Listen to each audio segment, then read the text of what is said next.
பரிசுத்த நாமம் மகிமைப்படுவதாக. ஆண்டவராகிய இயேசு நாமத்தினாலே இந்த காலை நேரத்தில் உங்கள் யாவரையும் வாழ்த்துகிறேன். வீடுகளிலிருந்து யூடியூப் சேனல் வழியாக கர்த்தரை ஆராதிக்க கூடி வந்திருக்கிற உங்கள் ஒவ்வொருவரையும் ஆண்டவராகிய இயேசு தாமே ஆசீர்வதிப்பாராக. கோவிட்-19 காலத்தில் கர்த்தர் உங்களையும் உங்கள் குடும்பத்தையும் அற்புதமாய் பாதுகாப்பாராக. தேசத்திற்காக தொடர்ந்து ஜெபியுங்கள். கர்த்தர் நம்முடைய ஜெபத்தை கேட்டு தேசத்தில் அற்புதமான விடுதலையை தருவாராக. இந்த காலை நம்முடைய தியான செய்தியாக அப்போஸ்தலனாகிய பவுல் பிலிப்பியருக்கு எழுதின நிருபம் 4ஆம் அதிகாரம் 19வது வசனத்தை நாம் எடுத்துக்கொள்வோம்.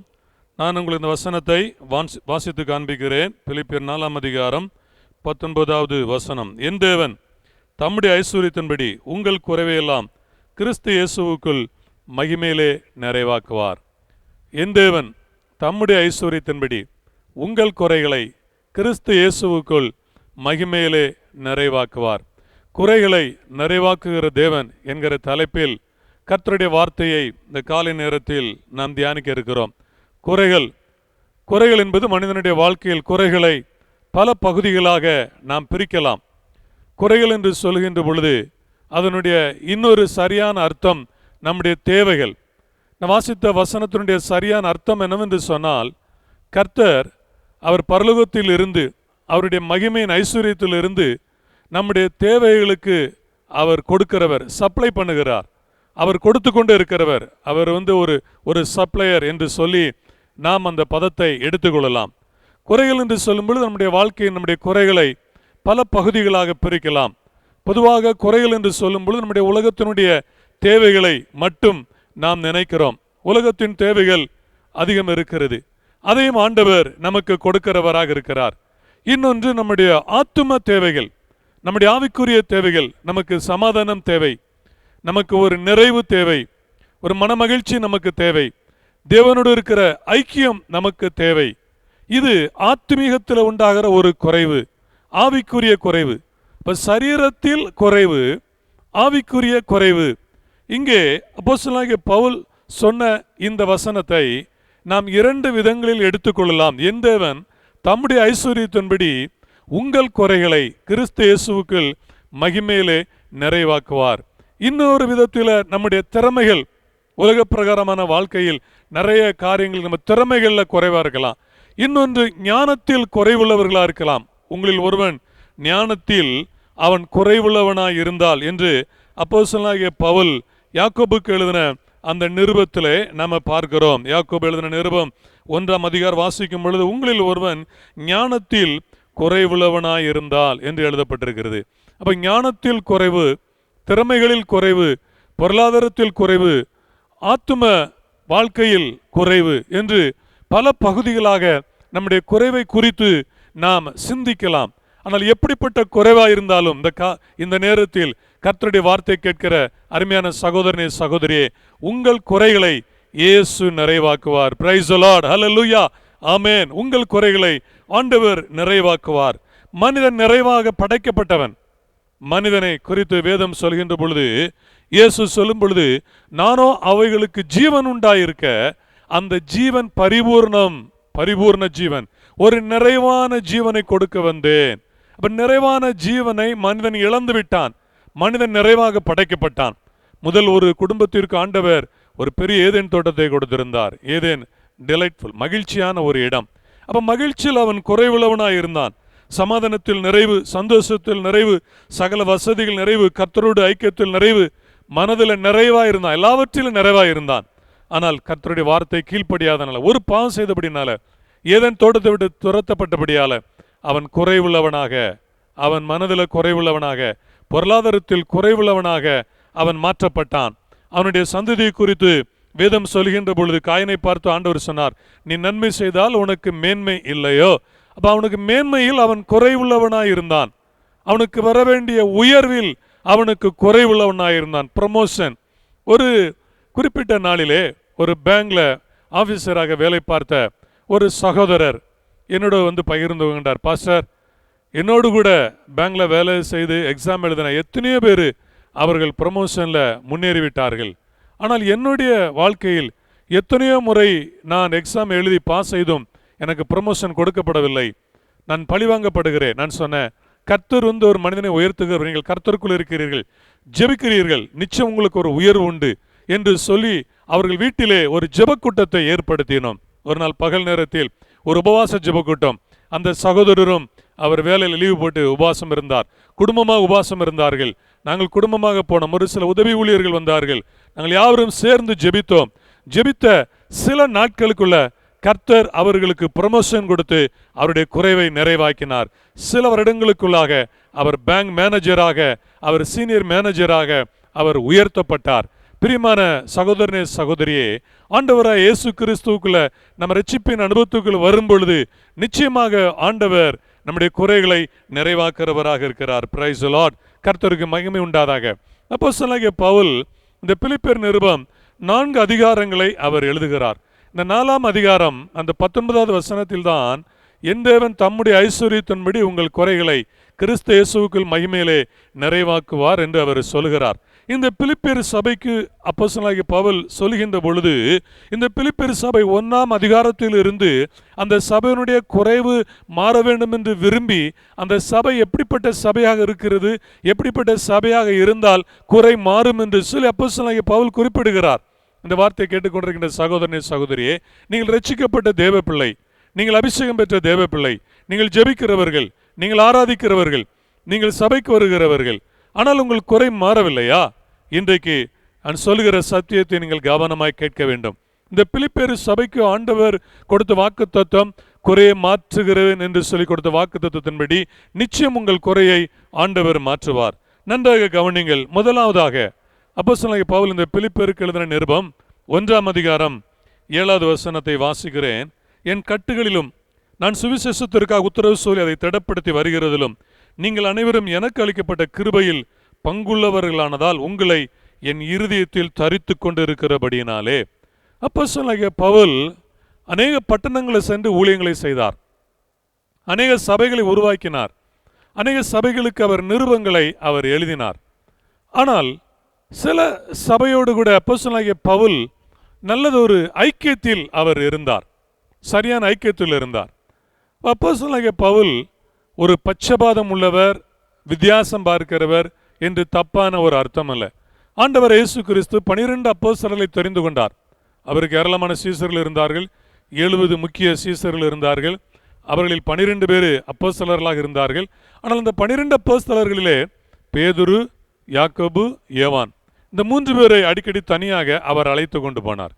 அதனால் அப்போஸ்தலனாகிய பவுலோ, ஆண்டவரை இயேசு கிறிஸ்துவோ ஒரு வித்தியாசம் பார்க்கிறவர், குறிப்பிட்ட சில நபர்களை மட்டும் அவர் அழைத்து கொண்டு போகிறார் என்று அர்த்தம் அல்ல. அதனுடைய அர்த்தத்தை நீங்களும் நானும் புரிந்து கொள்ள வேண்டும். சத்தியத்தை புரிந்து கொள்ள வேண்டும். இங்கே அப்போஸ்தலனாகிய பவுல் சொல்கிறார், இந்த பிலிப்பியர் சபை குறித்து சொல்கின்ற பொழுது உங்களை என் இருதயத்தில் தரித்து கொண்டிருக்கிறபடியால் என்று சொல்கிறார். ஏனென்றால் அதற்கு முந்தின 2 வசனங்களை வாசிக்கிறோம். நான் பண்ணுகிற ஒவ்வொரு விண்ணப்பத்திலும் உங்கள் அனைவருக்காக எப்போதும் சந்தோஷத்தோட விண்ணப்பம் பண்ணி, 6வது வசனம், நான் உங்களை நினைக்கிற பொழுதெல்லாம் என் தேவனை ஸ்தோத்தரிக்கிறேன். இந்த குறிப்பிட்ட திருச்சபை பார்த்து அப்போஸ்தலனாகிய பவுல் சொல்லுகின்ற பொழுது என்ன சொல்லுகிறார்? உங்களுக்காக நான் சந்தோஷத்தோடு ஜெபிக்கிறேன் என்று சொல்லுகிறார்.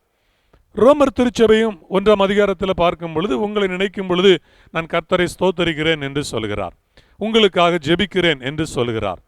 ஆனால் இந்த பிலிப்பியர் திருச்சபைக்கு அப்போஸ்தலனாகிய பவுல் எழுதுகின்ற பொழுது உங்களுக்காக நான் சந்தோஷத்தோடு ஜெபிக்கிறேன் என்கிற ஒரு வார்த்தையை அவர் குறிப்பிடுகிறார். பிரியமான தேவனுடைய பிள்ளைகளே, அருமையான சகோதரனே, சகோதரியே, இந்த குறிப்பிட்ட வசனங்களை நாம் சரியாக உற்று கவனிக்க வேண்டும். ஆண்டவராய் இயேசு கிறிஸ்து இந்த உலகத்தில் எந்த மனிதனுடைய வாழ்க்கையில் அவனுடைய ஆவிக்குரிய வாழ்க்கையோ, அவனுடைய ஞான வாழ்க்கையோ, அவன் திறமையான வாழ்க்கையோ, அவன் சரீர பிரகாரமான வாழ்க்கையோ, அவனுடைய உலக பிரகாரமான தேவைகளுடைய வாழ்க்கையோ, எல்லா விதத்திலும் அவர் நிறைவை கொடுக்கிறார் என்று சொன்னால் யாருடைய வாழ்க்கை? பவுல் சொல்கின்ற பொழுது இந்த பிலிப்பியர் திருச்சபைக்கு அவர் சொல்கின்ற பொழுது என்ன சொல்கிறார்? உங்களை என் இருதயத்தில் தரித்து கொண்டிருக்கிறபடியினாலே. அப்ப இந்த திருச்சபை ஒரு இருதயபூர்வமாக ஊழியக்காரன் திருச்சபையோடு ஐக்கியப்பட்டு இருந்தது. ஆண்டவரை இயேசு கிறிஸ்துவை முழு இருதயத்தோடு தேடின திருச்சபை. Praise the Lord. ஆண்டவருக்கு மகிமை உண்டாதாக. இவர்கள் கடமைக்காக இவர்கள் திருச்சபைக்கு வரவில்லை. கடமைக்காக இயேசுவை இவர்கள் ஆராதிக்கவில்லை. கடமைக்காக ஜெபம் பண்ணவில்லை. மற்றவர்கள் பார்க்கிறதுனால, மற்றவர்கள் ஜெபிக்கிறதுனால இவர்கள் ஜெபிக்கவில்லை. மற்றவர்கள் ஆராதிக்கிறதுனால இவர்கள் ஆராதிக்கவில்லை. மற்றவர்கள் ஆலயத்துக்கு வருகிறதுனால நம்ம ஆலயத்துக்கு போவோம் என்று ஆலயத்துக்கு வரவில்லை. மற்றவர்கள் கொடுக்கிறதுனால நாமும் ஏதோ கொடுக்க வேண்டும் என்று சொல்லி அவர்கள் கொடுக்கிறதில்லை. இருதயபூர்வமாக முழு இருதயத்தோடு இயேசுவை நேசித்தார்கள். முழு இருதயத்தோடு கூட அவர்கள் திருச்சபையில் பங்கெடுத்தார்கள். முழு இருதயத்தோடு கூட அவர்கள் ஊழியக்காரனாகிய அப்போஸ்தலனாகிய பவுலோடு கூட அவர்கள் ஐக்கியமாய் இருந்தார்கள். ஆண்டவருடைய பரிசுத்த நாமத்திற்கு மகிமை உண்டாவதாக. எனவே எனக்கு அளிக்கப்பட்ட கிருபையில் நீங்கள் பங்குள்ளவர்களானதால், எனக்கு அளிக்கப்பட்ட கிருபை, அப்போஸ்தலனாகிய பவுலுக்கு கொடுக்கப்பட்ட அந்த ஊழியத்தில் அவர்களும் ஒரு பார்ட்னராக மாறினார்கள். பங்குள்ளவர்களாக, கர்த்தருடைய காரியங்களில் அவர்கள் பங்குள்ளவர்களாக மாறினார்கள். பிரியமான ஆண்டவருடைய பிள்ளைகளே, ஆண்டவர் இன்றைக்கு நமக்கு நிறைய பங்குகளை கொடுக்கிறார். நிறைய பங்கு. ஒருவேளை உங்கள் பெற்றோர் உங்களுக்கு பங்கு கொடுக்காமல் இருக்கலாம். ஸ்தோத்திரம். சிலர் பங்கு பிரிப்பார்கள், பாகம் பிரிப்பார்கள். பாகம் பிரிக்கும் பொழுது சிலர் வஞ்சிக்கப்படுவார்கள், ஏமாற்றப்படுவார்கள். சிலருக்கு நல்ல பங்கு கிடைக்காது. ஆனால் சங்கீதங்களின் புஸ்தகம் 16ஆம் சங்கீதத்தில் தாவீது சொல்லும் பொழுது என்ன சொல்கிறான்? நேர்த்தியான இடங்களில் எனக்கு பங்கு கிடைத்தது என்று சொல்கிறான். நேர்த்தியான இடத்துல நல்ல பங்கு. மரியாள் தண்ணி விட்டு எடுபடாத நல்ல பங்கை தெரிந்து கொண்டால் என்று நாம் லூக்கா 10:42 வாசிக்கிறோம். ஸ்தோத்திரம். சவுல் ராஜாவாக இருந்த பொழுது, அவன் ராஜாவா ஆவதற்கு முன்பதாக அவன் சாமுவேலிடத்தில் வந்த பொழுது அவனுக்கு அந்த ஆட்டு இறைச்சி ஒரு நல்ல பங்கு அவனுக்கு எடுத்து வைக்கப்பட்டது. யோசேப்பு தன்னோடு பிறந்த தன் சகோதரனாகிய பென்யமீனுக்கு ஒரு நல்ல பங்கை எடுத்து வைக்க சொன்னான். இப்படி வேதம் முழுது வாசிக்கும் பொழுது நல்ல பங்கு அநேகருக்கு கிடைத்தது. கடவுள் நல்ல பங்குகளை, நல்ல ஆசீர்வாதங்களை கொடுக்கிறார். சிலருக்கு நல்ல வேலை கொடுப்பார், சிலருக்கு நல்ல வீட்டை கொடுக்கிறார், சிலருக்கு நல்ல சந்தோஷத்தை கொடுக்கிறார், நல்ல மனைவியை கொடுக்கிறார், நல்ல பிள்ளைகளை கொடுக்கிறார், நல்ல வாகனத்தை கொடுக்கிறார், நல்ல திருச்சபையை கொடுக்கிறார். Praise the Lord. ஆண்டவருக்கு மகிமையுண்டாகட்டும். எல்லாருக்கும் அந்த பாக்கியம் கிடைக்காது. ஸ்தோத்திரம். சில நேரங்களில் சிலர் திருச்சபை விட்டு போகும் பொழுது யோசித்து பார்ப்பேன். சில நல்ல திருச்சபைகளை சிலர் இழக்கிறதை நினைக்கும் பொழுது மனசில் வேதனையாக தான் இருக்கும். ஸ்தோத்திரம். நல்ல கவனிங்க. நல்ல பங்கை சிலர் இழந்து போகிறதை நம்ம பார்க்கிறோம். இங்கே அப்போஸ்தலனாகிய பவுல் சொல்கிறார், எனக்கு அளிக்கப்பட்ட கிருபையில் நீங்கள் பங்குள்ளவர்களானதால். அப்போ அப்போஸ்தலனாகிய பவுலுக்கு ஒரு கிருபை இருக்குது, அவருக்கு ஒரு ஊழியம் இருக்கு. அதில் இவங்க இணைஞ்சுக்கிட்டாங்க. அந்த பங்குல அவங்க வராங்க, பங்கெடுக்கிறாங்க. எல்லா காரியத்திலையும் அவர்கள் பங்கெடுக்கிறார்கள். எனவேதான் பிலிப்பியர் 1:15 வாசிக்கிறோம், சிலர் பொறாமையினாலும் விரோதத்தினாலும் சிலர் நல் மனதினாலும் கிறிஸ்துவை பிரசங்கிக்கிறார்கள். எல்லாரும் சுவிசேஷம் சொன்னாங்க. ஒவ்வொருத்தருக்கும் ஒவ்வொரு நோக்கம் இருக்கு. ஆனா சிலர் நல் மனதோடு என்று சொல்கிறார். சிலர் நல் மனம், அந்த முழு இருதயத்தோடு அவங்க செய்யறாங்க. இன்வால்மெண்ட், அந்த ஈடுபாடு. பிரியமான தேவனுடைய பிள்ளைகளே, ஆண்டவராகிய இயேசு கிறிஸ்து உங்களுக்காக எனக்காக சிலுவையில் தன்னுடைய ஜீவனை முழுவதுமாக நமக்காக ஒப்படைத்தார். அவர் கடைசி சொட்டு ரத்தம் வரை சிந்தினார். அவர் கொஞ்சம் ரத்தம் நமக்கு கொடுக்கல, அவருடைய முழுமையான ரத்தத்தை கொடுத்தார். முழுமையாக முழு இருதயத்தோடு கூட தன்னை அவர் ஒப்பு கொடுத்தார் என்று சொல்லி பார்க்கிறோம். உங்களுக்காக எனக்காக அவர் உயிரை கொடுத்தார். வந்து இயேசுவை நம்ம ஆராதிக்கிற நாம் எப்படி ஆராதிக்கிறோம்? இயேசுனுடைய வார்த்தை கேட்கிற நாம் எப்படி கேட்கிறோம்? முழு இருதயத்தோடு கூட, முழு மனதோடு கூட நாம் ஆண்டவருடைய வார்த்தை கேட்கும் பொழுது ஆண்டவர் நம்மை ஆசீர்வதிக்கிறவர், குறையை மாற்றுகிறவர். அப்போஸ்தலனாகிய பவுல் இந்த திருச்சபையை பார்த்து அதைத்தான் குறிப்பிடுகிறார். நீங்கள் எனக்கு அளிக்கப்பட்ட கிருபையில் பங்குள்ளவர்களானபடியால் உங்களை என் இருதயத்தில் தரித்து கொண்டிருக்கிறேன் என்று சொல்லி அப்போஸ்தலனாகிய பவுல் சொல்லுகிறார். காரணம், நல்ல மனதோடு கூட இவங்க நற்செய்தி அறிவிக்கிறாங்க. நல்ல மனசு அவங்களுக்கு, முழு இருதயம், நல்ல நோக்கங்கள், நல்ல எண்ணங்கள். இந்த காலை நேரத்தில், இந்த நேரத்தில் கர்த்தருடைய வார்த்தை கேட்கிறவர்களே, உங்கள் வாழ்க்கையில் நீங்கள் சபைக்கு வாரீங்க, ஜெபம் பண்றீங்க, கர்த்தரை ஆராதிக்கிறீங்க, உங்களுடைய நோக்கம் என்ன? ஸ்தோத்திரம். லூக்கா சுவிசேஷம் 7ஆம் அதிகாரத்தில் ஒரு சீமோன் என்கிற பரிசேயன் இயேசு தன் வீட்டிற்கு அழைத்தான். அவனுடைய நோக்கம் என்ன? நல்லா கவனிக்கணும். ஆனால் அதே வீட்டில் ஒரு பாவியான பெண் வந்து அழுது தன் இருதயத்தை கிழித்து அவள் அழுது உடைந்து இயேசுவின் பாதத்தில் தன்னுடைய கண்ணீரை ஊற்றி பாதத்தை துடைக்கிறாள். ஆனால் இந்த சீமோன் அழைத்த நோக்கம், சீமோனுடைய அந்த பிஹேவியருக்கும் இந்த பெண்ணுடைய பிஹேவியருக்கு வித்தியாசம் இருக்கிறது. இந்த பெண் முழு இருதயத்தோடு இயேசுவை நேசித்தாள், முழு இருதயத்தோடு இயேசுவுக்கு பணிவிடைகளை செய்தாள். ஆனால் சீமோன் முழு இருதயத்தோடு கூட பணிவிடைகளை செய்கிறதில்லை. சில நேரங்களில் சிலர் சபையில் பொறுப்பு கொடுக்கும் பொழுது முழு இருதயத்தோடு அவர்கள் ஒரு இன்வால்மெண்டோடு செய்வார்கள், சிலர் முழு இருதயத்தோடு கூட செய்ய மாட்டாங்க. அப்போ அந்த முழு இருதயம், ஆண்டவர் இருதயத்தை பார்க்கிறார், சுவிசேஷம் அறிவிக்கிறதை பார்க்கிறார், ஊழியம் செய்கிறதை பார்க்கிறார். ஸ்தோத்திரம். தங்களுக்கு என்ன நேரிட்டாலும் பரவாயில்லை என்று சொல்லி, தங்களுடைய நேரங்கள் போனாலும் பரவாயில்லை, தங்களுடைய சரீர பலம் போனாலும் பரவாயில்லை, தங்களுடைய பணம் போனாலும் பரவாயில்லை என்று சொல்லி அந்த முழு இருதயத்தோடு ஈடுபடுகிறவர்கள் என்று சொல்லி அப்போஸ்தலனாகிய பவுல் இந்த திருச்சபையை அவர் பாராட்டுகிறார். பிரியமானவர்கள், எனவேதான் இந்த திருச்சபை கர்த்தருடைய ஆசீர்வாதங்களை பெறுகிறது. எப்படி பெறுகிறது என்று சொன்னால், குறைகள் இந்த திருச்சபைக்கு நிறைவாகிறது. ஆண்டவருடைய பரிசுத்த நாமம் மகிமைப்படுவதாக. இரண்டாவதாக இந்த திருச்சபை குறித்து பார்க்கின்ற பொழுது பிலிப்பியர் 1 அதிகாரம் 27, 28, 29 வாசிக்கிறேன். நீங்கள் நான் வந்து உங்களை கண்டாலும் நான் வராமல் இருந்தாலும் நீங்கள் ஒரே ஆவியினால் உறுதியாய் நின்று ஒரே ஆத்துமாவினாலே சுவிசேஷத்தின் விசுவாசத்திற்காக கூட போராடி எதிர்க்கிறவர்களால் ஒன்றிலும் மறலாதிருக்கிறீர்கள் என்று உங்களை குறித்து நான் கேள்விப்படும்படி எவ்விதத்திலும் நீங்கள் கிறிஸ்துவின் சுவிசேஷத்திற்கு பாத்திரராக மாத்திரம் நடந்து கொள்ளுங்கள். நீங்கள் மறலாதிருக்கிறது அவர்கள் கெட்டு போகிறதற்கும் நீங்கள் ரட்சிக்கப்படுவதற்கும் அத்தாட்சியா இருக்கிறது. இதுவும் தேவனுடைய செயலே. ஏனெனில் கிறிஸ்துவனிடத்தில் விசுவாசிக்கிறதற்கு மாத்திரமல்ல, அவர் நிமித்தம் பாடுபடுகிறதற்கும் உங்களுக்கு அருளப்பட்டிருக்கிறது. இரண்டாவதாக, இந்த திருச்சபை விசுவாசத்தில் உறுதியாயிருந்தார்கள். எதிர்ப்புகள் வந்துச்சு. இவர்கள் எதிர்ப்பு வந்தபோது மறலாதிருந்தார்கள். மறலாதிருக்கிறது என்ற வார்த்தை ஒரு தமிழ் வார்த்தை, கொஞ்சம் அர்த்தம், ஆழமான அர்த்தம். பயம் என்று ஒன்று சொல்கிறோம், பயப்படுகிறோம் என்று சொல்கிறோம். ஆனால் மறலுதல் என்று சொல்வது பயத்தை விட அதிகமானது. அப்படியே இருதயத்தில் படபடன்னு அடிச்சுக்கிட்டே இருக்கிறது. பயத்தில் ஒரு மாதிரி பம்மி அப்படியே போவாங்க. அப்படியே எப்பொழுதும் பயந்து கொண்டே இருப்பார்கள், பயந்து கொண்டே வாழ்வார்கள். நல்ல கவனிங்க. சில நேரங்களில் ரட்சிக்கப்பட்ட ஆரம்ப நாட்களிலே திருச்சபைக்கு வரும்பொழுதும் சிலர் அப்படி தான் பயந்து வருவாங்க. பைபிளை கையில் எடுக்க பயப்படுவாங்க, பைபிளை வேற ஒரு பேக் மாதிரி வச்சுட்டு வருவாங்க. சர்ச்சுக்கு போகிறது யாருக்கும் தெரியக்கூடாதுன்னு அப்படி ஒரு மாதிரி பயந்து வருவாங்க. வீடுகளில் யாராவது ஊழியக்காரர் வர வேண்டாம், நீங்கள் வந்தீங்கன்னா சுற்றியில் எல்லாருக்கும் தெரிஞ்சிடும் அப்படின்னு அவங்க பயப்படுவாங்க. காரணம், அந்த அந்த மற்ற மனிதர்கள் எதுவும் சொல்லிவிடுவார்களோ என்று பயப்படுவார்கள். அப்போஸ்தலனாகிய பவுல் இந்த திருச்சபையை பாராட்டுகிறார். என்ன பாராட்டுகிறார்? நீங்கள் மறலாதிருக்கிறது என்று சொல்லி, நீங்கள் சுவிசேஷத்திற்காக என்னோடு கூட போராடி எதிர்க்கிறவர்களால் ஒன்றும் மறலாதிருக்கிறீர்கள் என்று உங்களை குறித்து நான் கேள்விப்படும்படி. ஸ்தோத்திரம். அப்போ இந்த திருச்சபை இரண்டாவதாக இயேசுவுக்காக என்ன எதிர்ப்புகள் வந்தாலும் விசுவாசத்தில் உறுதியாய் நின்றார்கள். பிரைஸ் தி லார்ட், ஹல்லேலூயா. ஆண்டவருடைய பரிசுத்த நாமம் மகிமைப்படுவதாக.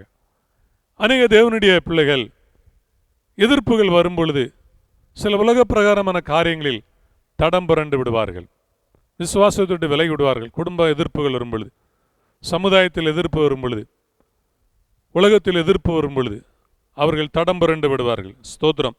சுவிசேஷத்திற்காக நம்ம தைரியமாய் நிற்க வேண்டும். செங்கோட்டையில் நான் முதல் முறை ஊழியத்துக்கு நான் வந்த பொழுது 1995 ஆண்டு முதல் வாரம் நாங்கள் ஊழியத்துக்கு போகிறோம். கண்ணுப்புளிமட்டு என்கிற இடத்துக்கு ஊழியத்துக்கு போனோம். அப்பொழுது நாங்கள் பிஎஸ் சிஸ்டம் மைக்கெலாம் வச்சு பிரசங்கம் பண்ணுகிறோம். முதல்ல ஊழியத்தில் ஆரம்பத்தில் போய் ஒரு ஓப்பன் ஏர், ஞாயிற்றுக்கிழமை மாலை திருப்பிரசங்கம் போல் ஒரு ஓப்பனில் நாங்கள் போய் பிரசங்கம் பண்ணும் பொழுது அந்த இடத்துல உடனே எதிர்ப்பு. மைக்கெல்லாம் பிடிங்கி, சார் விக்டர் சார் தான் அதில் அவர் கொஞ்ச நேரம் இயேசுவை பற்றி சொன்னார். மைக்கை பிடுங்குறாங்க. ஒரு எதிர்ப்பு வந்தது. ஆனாலும் நாங்கள் பயப்படலை, ஊழியத்தை விடவில்லை.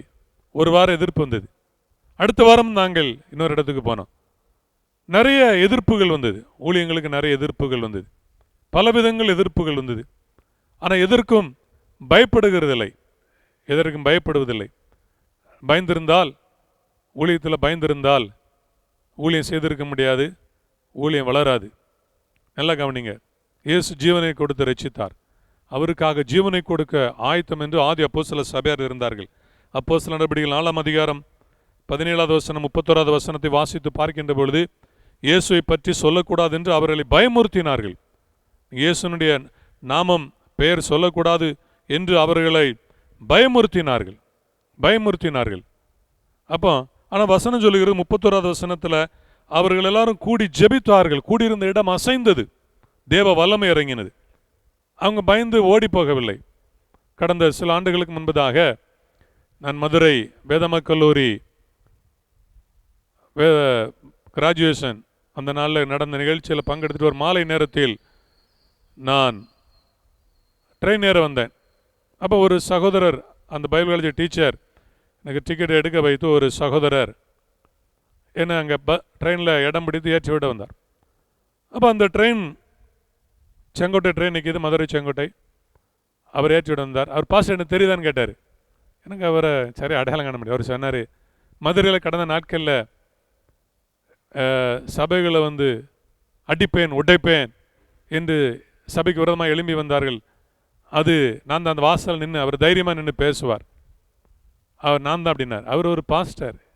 எனக்கு அதுக்கு பிறகு தான் அவர் முகத்தை உற்று பார்த்தேன். அப்பொழுது புரிந்தது, அந்த வீடியோலெல்லாம் வீடியோவில் எல்லா இடங்களும் கிறிஸ்தவ வாட்ஸ்அப்பில் எல்லா இடங்களிலும் வந்தது. அங்கே ஒரு சகோதரர் கிறிஸ்தவத்துக்கு எதிராக எழும்பினார். அதில் பல பிரச்சனைகள் உருவானது, போராட்டங்கள் நடந்தது. அரசியல்வாதிகளுக்கு இடத்திலெல்லாம் அது சென்றது. அரசியல்வாதிகள் கிறிஸ்தவர்களுக்கு ஆதரவாக சில அரசியல்வாதிகள் பேசினார்கள். ஆனால் அதன் பிறகு சரி இப்போ என்ன அப்படின்னு கேட்கும்போது அதே இடத்துல அவர் கர்த்தருடைய ஊழியத்தை செய்கிறார். அதே இடத்துல இன்னொரு போதகர் அவருக்கு இடம் வாங்கி கொடுத்து, அதே பகுதியில் இடம் வாங்கி கொடுத்து, சொந்த இடம் வாங்கி அந்த இடத்துல ஊழியம் செய்கிறார். அவர் பயந்து ஓடவில்லை. இன்னொரு பக்கத்தில் ஒரு பாஸ்டர் அடிச்சிட்டாங்க. இப்போ அவர்கிட்ட சொல்லியிருக்கிறாங்க, நீங்கள் வேற இடத்துக்கு ஊழியம் செய்யலான்னு. அவர் சொல்லியிருக்கார், நோ, என்னை கொன்று போட்டால் இந்த இடத்த விட்டு நான் போக மாட்டேன். அந்த இடத்துல இன்றைக்கு ஊழியங்கள் நடக்குது. அப்போ எதிர்ப்புகள் வருகிறது. நீங்கள் கிறிஸ்து இயேசுவை ஏற்றுக்கொண்டதுனால, நீங்கள் ஆராதிக்கிறதுனால, சபைக்கு வருவதனால பல இடங்களில் உங்களுக்கு எதிர்ப்புகள் வரும். அப்போ சிலர் 6:15 வாசிக்கும் பொழுது ஸ்தேவானுக்கு விரோதமாக அவர் எல்லாரும் எழும்பும் பொழுது ஸ்தேவானுடைய முகம் தேவதூதன் முகம் போல இருந்ததாம். எதிர்ப்பு வந்தாலும் அவன் முகத்தில் பயம் இல்லை, அகத்தின் அழகு முகத்தில் தெரியும். அவன் இதயத்தில் சந்தோஷமாக இருந்தான், தைரியமாக இருந்தான். பிரியமான ஆண்டவருடைய பிள்ளைகளே, எதிர்ப்புகள் வரும் பொழுது, சுவிசேஷத்திற்கு எதிர்ப்புகள் வரும் பொழுது நீங்கள் பயப்படக்கூடாது. பக்கத்து வீட்டு எதிர்ப்பு வரலாம், தெருவில் எதிர்ப்பு வரலாம், உங்களுக்கு விரோதமாக பல போராட்டங்கள் வரலாம். தைரியமாக ஜெபம் பண்ணுங்க. உன்னோடு போராடினவர்களை தேடியும் காணாதிருப்பாய். Praise the Lord. உன்னை எதிர்த்தவர்கள், ஊழியத்தின் பாதையில் எனக்கு எதிர்ப்புகள் எல்லாம் நான் பல சந்தித்திருக்கிறேன், ஃபேஸ் பண்ணியிருக்கிறேன். அவைகள் எல்லாம் ஒன்றுமில்லாமல் போனது. எதிர்த்தவர்கள் ஒன்றுமில்லாமல் போனார்கள். எதிர்த்தவர்கள் எல்லாம் ஆண்டவர் சின்னபின்னமாக்கினார், துரத்தி விட்டார், சிதறடித்தார். தேவனுடைய பிள்ளைகளுக்கு எதிராக எந்த யுத்தங்களும் அது வாய்க்காது. எனவே நீங்கள் தைரியமாக இருக்கணும். இந்த பிலிப்பியர் சபை அப்படி அவர்கள் மறலவில்லை, மறலாது இருக்கிறது. அவர்கள் கெட்டு போனார்கள். 29 வாசிக்கிறோம், ஏனெனில் கிறிஸ்துவனிடத்தில் விசுவாசிக்கிறதற்கு மாத்திரமல்ல, அவர் நிமித்தமாக பாடுபடுகிறதற்கும் உங்களுக்கு அருளப்பட்டிருக்கிறது என்று வேதம் சொல்கிறது. எனவே பிரியமானவர்களே, நீங்கள் விசுவாசத்தில் சுவிசேஷத்திற்காக உறுதியாக இருக்கும் பொழுது என் தேவன் உங்கள் குறையை மாற்றுவார். மூன்றாவதாக பிலிப்பியர் 3ஆம் அதிகாரம் 14-15 வாசிக்கிறேன். கிறிஸ்து இயேசுவுக்குள் தேவன் அழைத்த பரம அழைப்பின் பந்தய பொருளுக்காக இலக்கை நோக்கி தொடர்கிறேன். ஆகையால் நம்மில் தெரிந்தவர்கள் யாவரும் இந்த சிந்தையா இருக்க கடவோம். எந்த காரியத்திலாவது நீங்கள் வேறு சிந்தையா இருந்தால் அதையும் தேவன் உங்களுக்கு வெளிப்படுத்துவார். 13 நான் பின்னானவைகளை மறந்து முன்னானவைகளை நாடுகிறேன் என்று சொல்கிறார். மூன்றாவதாக நம்ம எப்பொழுதுமே முன்னானவைகளை நாடணும். இயேசுவை நோக்கி பார்த்து நாம் ஆவிக்குரிய வாழ்க்கையில் முன்னேறி செல்ல வேண்டும். இந்த பிலிப்பியர் திருச்சபைக்கு அப்போஸ்தலனாகிய பவுல் அதை குறிப்பிடுகிறார். நான் வாசித்த இந்த வசனத்தினுடைய ஆரம்பம் எங்கே இருக்கிறது? 2ஆம் அதிகாரத்தில் இருக்கிறது. 2ஆம் அதிகாரம் 2வது வசனத்தில் நீங்கள் ஏக சிந்தையும் ஏக அன்புள்ளவர்களுமாய் இருந்து ஆரம்பித்த நீங்கள் முடிக்கணும் என்று அப்போஸ்தலனாகிய பவுல் இங்கே குறிப்பிடுகிறதை நம்ம பார்க்கிறோம். ஸ்தோத்திரம். அப்போஸ்தலனாகிய பவுல் என்ன சொல்லுகிறார்? ஆரம்பம் ஒரே சிந்தை உங்களுக்கு இருக்கணும், ஆரம்பித்து நீங்கள் முடிக்க வேண்டும் என்று அவர் சொல்கிறார். ஆண்டவர் இயேசு கிறிஸ்துவை இதை உதாரணத்துக்கு சொல்கிறார். கிறிஸ்து இயேசுவில் இருந்த சிந்தையை உங்களில் இருக்க கடவுது. இயேசு பரலோகத்தை விட்டு பூமிக்கு வந்தார். இரட்சிப்பின் திட்டத்தை நிறைவேற்றினார். மனுக்குல பாவத்திற்காக இரத்தம் சிந்தி தன்னுடைய உயிரை கொடுத்தார். அந்த திட்டத்தில் அவர் பின்வாங்கல, அந்த தியாகத்தில் பின்வாங்கவில்லை. கடைசி வரைக்கும் அந்த சிலுவை மரண பரிந்தும் தம்மை தாழ்த்தி தம்முடைய ஜீவனை கொடுத்தார். அவர் எந்த லக்கோடு இந்த உலகத்துக்கு வந்தாரோ அந்த லக்கை அவர் நிறைவேற்றினார். இதைத்தான் அப்போஸ்தலனாகிய பவுல் இந்த 2ஆம் அதிகாரம் 3ஆம் அதிகாரத்தில் குறிப்பிடுகிறார். இந்த பின்னணி அதுதான். இப்போ 3ஆம் அதிகாரத்தில் சொல்லும் பொழுது நாம் எதற்காக பிடிக்கப்பட்டோம் என்று அங்கே பார்க்கிறோம். ஸ்தோத்திரம். நாம் எதற்காக பிடிக்கப்பட்டேன்? 12 நான் அடைந்தாயிற்று அல்லது முற்றிலும் தேறினவனான் என்று எண்ணுகிறதில்லை. கிறிஸ்து இயேசுவினால் நான் எதற்காக பிடிக்கப்பட்டேனோ அதை நான் பிடித்துக் கொள்ளும்படி ஆசையாய் தொடர்கிறேன்.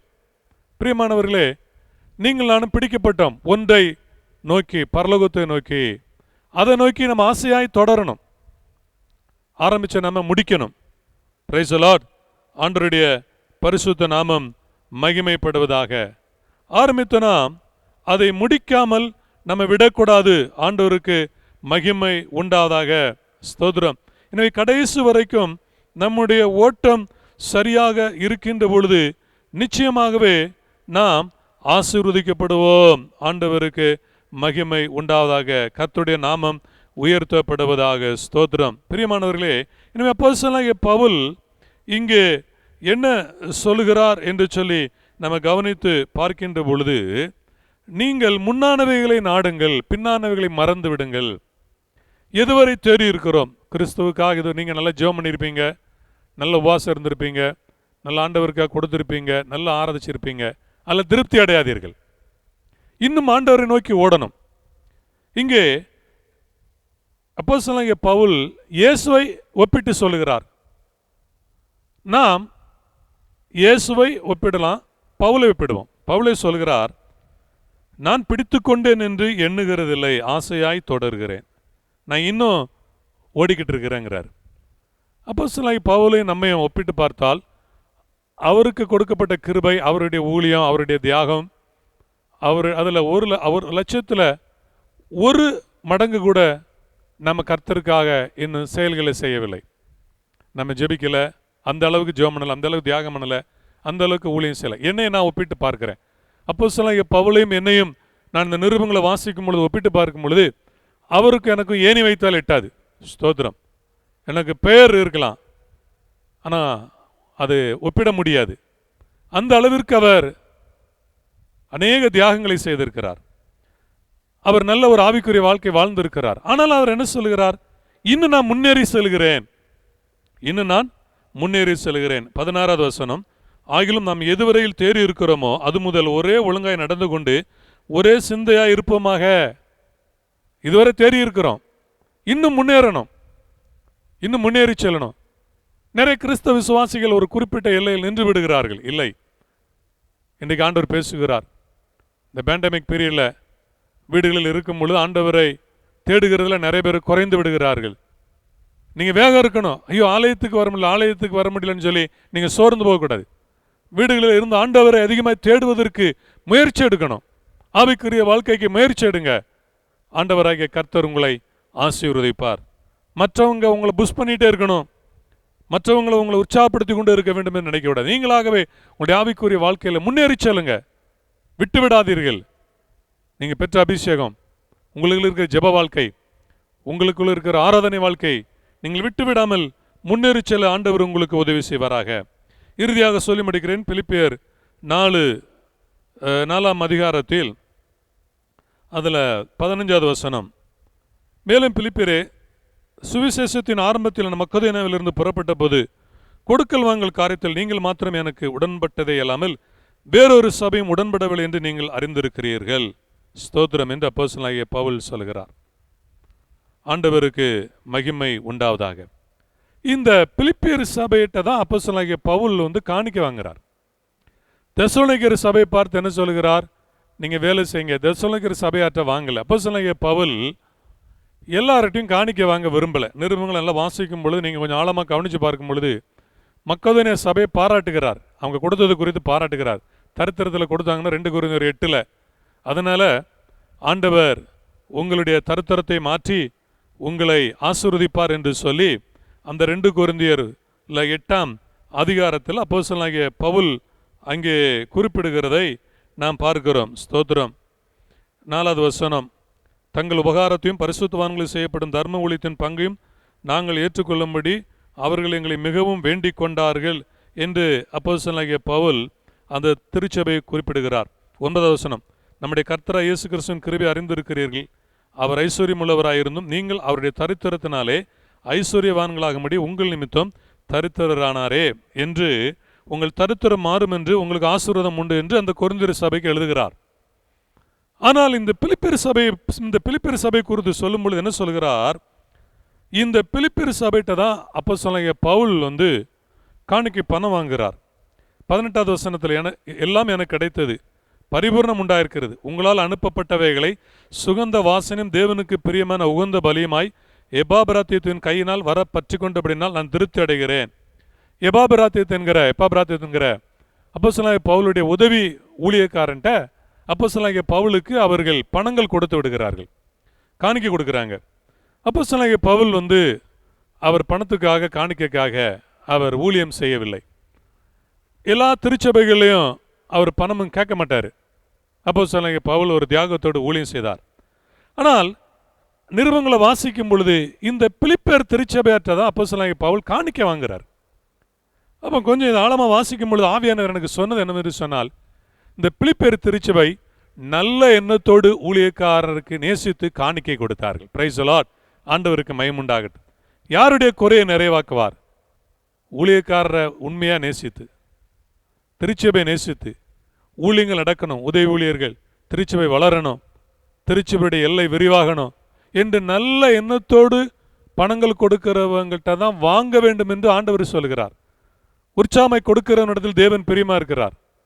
அவன் கட்டாயமாயமா இல்லை, விசனமாயமா இல்லை, கட்டாயமா கொடுக்க கூடாதான். பிரியமான ஆண்டவருடைய பிள்ளைகளே, ஸ்தோத்திரம். இந்த நாட்களில் வீடுகள் இருக்கிறீங்க, நல்லா யோசிங்க. வீடுகள் இருக்கிறீங்க, சபைக்கு வரும் பொழுது ஒரு காணிக்கை பெட்டி இருக்கு. காணிக்கை எடுக்கிற நேரம் காணிக்கை போடுறீங்க. அப்போ அது நீங்கள் கட்டாயப்படுத்தி உங்கள்கிட்ட வாங்குற மாதிரி தான் அது இருக்கிறது. நான் அநேக முறை யோசிக்கிறேன், ஏன்னா பக்கத்தில் பார்க்குறீங்க. ஆனால் வீடுகள் இருக்கும் பொழுது இப்போ நீங்களா கொடுத்தாதான் உண்டு. உங்களை நீங்களே சிந்தித்து பாருங்கள். அப்போ நீங்கள் கொடுக்கவில்லை என்றால் உங்கள் இருதயம் நல்ல இருதயம் அல்ல. நீங்கள் கர்த்தருக்கு உண்மையாக கொடுக்கல, கட்டாயத்தின் பேரில் கொடுக்கிறீர்கள். சிலர்ல வீடுகளுக்கு ஊழியர் ஜெபம் பண்ணாதான் கொடுப்பாங்க, அதுவும் கட்டாயத்தின் பேரில் கொடுக்கிறீர்கள். வரவில்லைனால் கொடுக்க மாட்டீங்க. கொடுக்கிற காரியத்தில் சத்தியத்தை சொல்கிறேன், நீங்களாக தானாக முன் நல்ல இருதயத்தோடு கொடுத்தால் உங்கள் குறைகளை ஆண்டவர் நிறைவாக்குவார். உங்கள் குடும்பத்தின் குறையை ஆண்டவர் நிறைவாக்குவார். இந்த பிலிப்பியர் திருச்சபைக்கு தான் இந்த வாக்குத்தத்தத்தை கொடுத்தார். இந்த பிலிப்பியர் திருச்சபை நல்ல இருதயத்தோடு திருச்சபையும் ஊழியக்காரனை நேசித்து கொடுத்ததுனால தான் இந்த திருச்சபைக்கு இந்த வாக்குத்தத்தம் கிடைத்தது.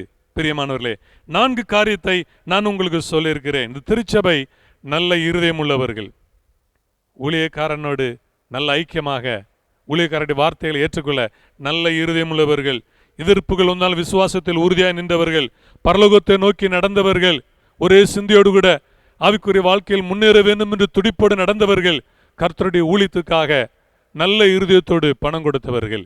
இந்த 4 காரியங்கள் இந்த திருச்சபைக்கு இருந்தபடினால் இந்த திருச்சபையினுடைய குறையை நிறைவாற்றினார். இந்த 4 காரியங்கள் உங்கள் வாழ்க்கையில் இருந்தால் நிச்சயம் உங்கள் குறையை ஆண்டவர் இயேசு நிறைவாக்குவார். உங்களுக்காக ஜெபிக்கிறேன். அன்பின் பரிசுத்தமுள்ள பிதாவே, இயேசு நாமத்தில் ஜெபிக்கிறோம். இந்த நேரத்திலும் இந்த வார்த்தைகளை கேட்ட ஒவ்வொரு சகோதர சகோதரிக்காக ஜெபிக்கிறேன். ஆண்டவரே, இந்த வார்த்தைகளை அவர்கள் ஏற்றுக்கொண்டு உம்முடைய வசனத்தின்படி சத்தியத்தின்படி வாழ்ந்து ஆண்டவரே உம்முடைய ஆசீர்வாதங்களை பெற வேண்டும்.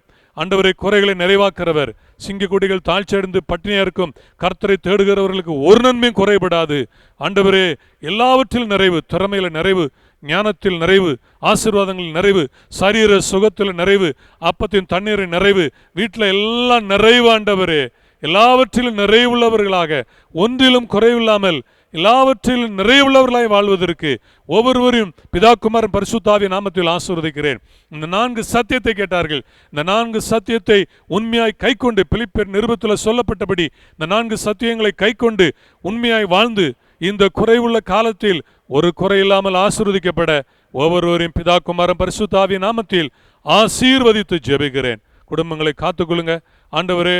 வேலைகள் குறைவு ஆண்டவரே வருமானத்தில் குறைவு, ஆனால் எல்லாவற்றையும் மாற்ற வல்லவர். எல்லா குறைவையும் மாற்றி ஒவ்வொரு குடும்பத்தையும் நீங்க நிறைவாக ஆசீர்வதிப்பீராக. தேவைகளை சந்திங்க. துதிகான மகிமை நாங்கள் உமக்கே செலுத்தி ஜெபிக்கிறோம் இயேசுவின் நாமத்தில் பிதாவே, ஆமென். நம்முடைய கர்த்தராகிய இயேசு கிறிஸ்துவின் கிருபை, பிதாவாகிய தேவனுடைய அன்பு, பரிசுத்த ஆவியானவருடைய நம் அனைவரோடு கூட சகல பரிசுத்தவான்களோடு கூட இன்றைக்கு நிலைத்திருப்பதாக, ஆமென். சேர்ந்து சொல்வோம். என் ஆத்துமாவே கர்த்தரை ஸ்தோத்திரி, என் முழு உள்ளமே கர்த்தருடைய பரிசுத்த நாமத்தை ஸ்தோத்திரி. என் ஆத்துமாவே கர்த்தரை ஸ்தோத்திரி, கர்த்தர் செய்த சகல உபகாரங்களை மறவாதே. ஆமென். God bless you. கர்த்தர் உங்களை ஆசீர்வதிப்பாராக. கர்த்தருடைய கிருபை உங்கள் அனைவரோடு கூட இருப்பதாக. தொடர்ந்து நீங்கள் ஜெபம் பண்ணுங்கள். கர்த்தர் எல்லா நாளிலும் உங்களுக்கு உதவி செய்வார்.